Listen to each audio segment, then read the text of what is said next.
Josephine Butler was born in 1828 into a deeply Christian family in Northumberland.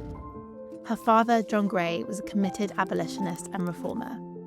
From an early age, Josephine was taught that the gospel called Christians to confront injustice, not avoid it. She would go on to become one of the most important social reformers of the Victorian era. At a time when women were expected to stay out of public life, Josephine believed her Christian faith demanded engagement. She campaigned for better access to education for women and helped establish the first colleges for women at Oxford and Cambridge. But her most controversial work began after a personal tragedy.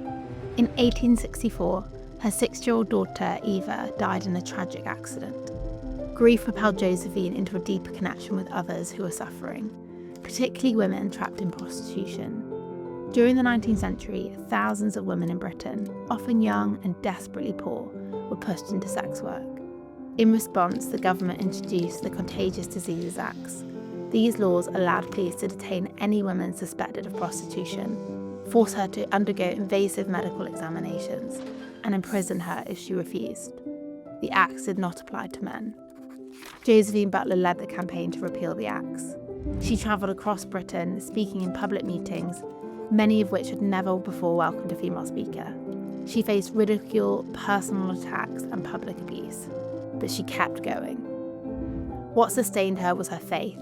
Butler believed every human being was made in the image of God. The campaign succeeded. In 1886, after nearly 2 decades of work, the Contagious Diseases Acts were repealed. Butler didn't stop there. She turned her attention to the trafficking of girls and young women across Europe, what she called continental slavery, and became one of the earliest voices in the international anti-trafficking movement. Throughout her life, Josephine Butler's work was grounded in her belief that the gospel is good news for the oppressed. She didn't separate personal salvation from public justice.